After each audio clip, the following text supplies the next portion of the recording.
ಇನ್ನು ಜೈಲು ಅಂತ ಅಂದ್ರೆ ಅದೊಂದು ಶಿಕ್ಷೆ ಕೊಡಿಸುವ ಮತ್ತು ಮನ ಪರಿವರ್ತನೆಗೆ ಇರುವಂತ ಜಾಗ. ಆದರೆ ಹೊರಗೆ ಸಿಗುವಷ್ಟೇ ಸೌಕರ್ಯಗಳು ಜೈಲಿನ ಒಳಗೂ ಸಿಗ್ತಾ ಇರೋದು ಆತಂಕ ಸೃಷ್ಟಿಸಿದೆ. ಈ ಬಗ್ಗೆ ಕೊಲೆಯಾದಂತ ರೇಣುಕಾಸ್ವಾಮಿ ಸಂಬಂಧಿಕರು ಕಳವಳವನ್ನ ವ್ಯಕ್ತಪಡಿಸಿದ್ರೆ ರಾಜಕೀಯ ಪಡಸಾಲೆಯಲ್ಲೂ ಬಿಸಿ ಬಿಸಿ ಚರ್ಚೆಯನ್ನ ಹುಟ್ಟುಹಾಕಿದೆ.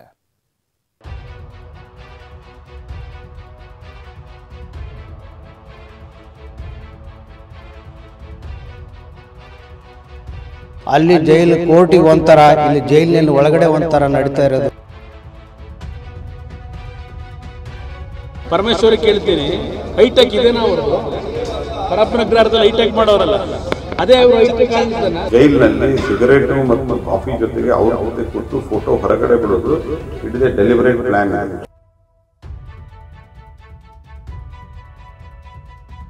ಮಗನನ್ನ ಕೊಂದವರಿಗೆ ಶಿಕ್ಷೆಯಾಗ್ತಿದೆ. ಜೈಲಿನಲ್ಲಿ ಪಶ್ಚಾತ್ತಾಪ ಪಡ್ತಿದ್ದಾರೆ, ಮನೆಯೋಟಕ್ಕೂ ಪರಿತಪಿಸ್ತಿದ್ದಾರೆ. ಹೀಗಂತ ಮೃತ ರೇಣುಕಾಸ್ವಾಮಿಯ ಹೆತ್ತವರಂದುಕೊಂಡಿದ್ರು.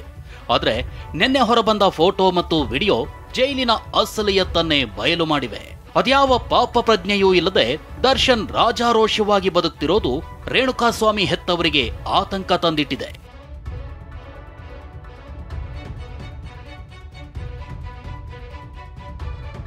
ಜೈಲಿನಲ್ಲಿ ಒಂಥರ, ಕೋರ್ಟ್ನಲ್ಲಿ ಮತ್ತೊಂಥರ.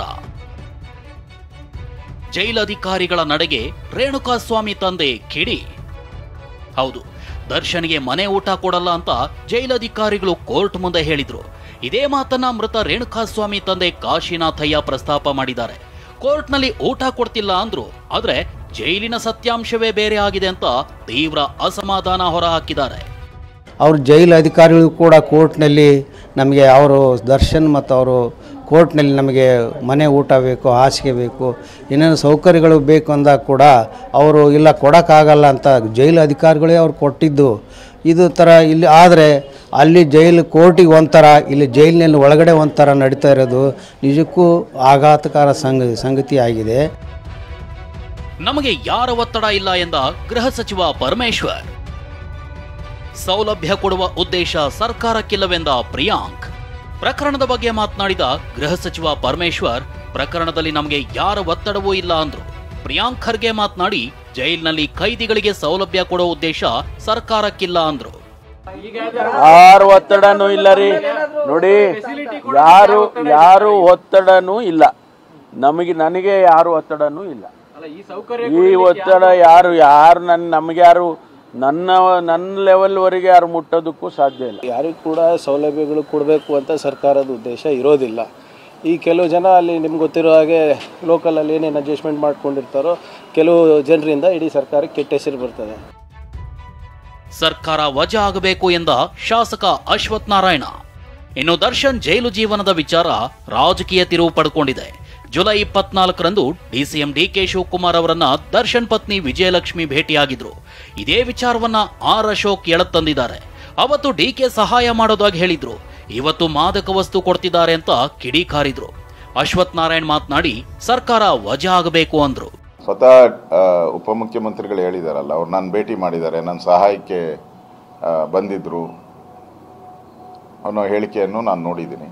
ಕಾನೂನು ಹೇಳ್ತಿದ್ದೆ ಇವ್ರು ನೋಡಿ, ವಿಡಿಯೋ ಕಾಲ್ ಮಾಡ್ತಾರೆ, ಮೊಬೈಲ್ ಸಿಗ್ತದೆ. ನಾನು ಒಟ್ಟಾರೆ ಇಲ್ಲಿ ಕಾನೂನೇ ಇಲ್ಲ ಅಂದಮೇಲೆ, ಕಾನೂನು ವ್ಯವಸ್ಥೆನೇ ಇಲ್ಲ ಅಂದಮೇಲೆ ಬಾಂಗ್ಲಾದೇಶ್ ಪರಿಸ್ಥಿತಿನೇ ನಿರ್ಮಾಣ ಮಾಡ್ತೀನಿ ಅಂತ ಹೇಳೋಂಥ ಚುನಾಯಿತ ಪ್ರತಿನಿಧಿಗಳು ಇರ್ಬೇಕಾದ್ರೆ ಇವ್ರಿಗೆ ಯಾವ ಕಾನೂನು ಮೇಲೆ ಗೌರವ ಇದೆ?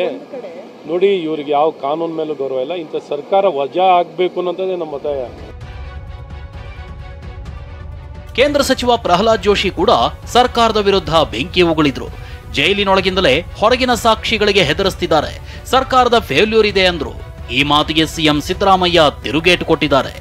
ಇದರಲ್ಲಿ ಸರ್ಕಾರದ ಫೇಲ್ಯೂರ್ ಇದೆ. ಇವತ್ತು ನಡೀತಾರಂಥ ವಿದ್ಯಮಾನಗಳನ್ನು ನೋಡಿದಾಗ ರಾಜ್ಯದಲ್ಲಿ ಜನಸಾಮಾನ್ಯರು ಸತ್ತರೆ ಅವರಿಗೆ ನ್ಯಾಯ ಇಲ್ಲ ಅನ್ನುವಂಥ ಸಂಗತಿ ಇದರಿಂದ ಸ್ಪಷ್ಟ ಆಗ್ತಾ ಇದೆ. ಪ್ರಹ್ಲಾದ್ ಜೋಶಿ ಅವರು ಸರಿಯಾಗಿ ಕೆಲಸ ಮಾಡ್ತಾ ಇದ್ದಾರೆ.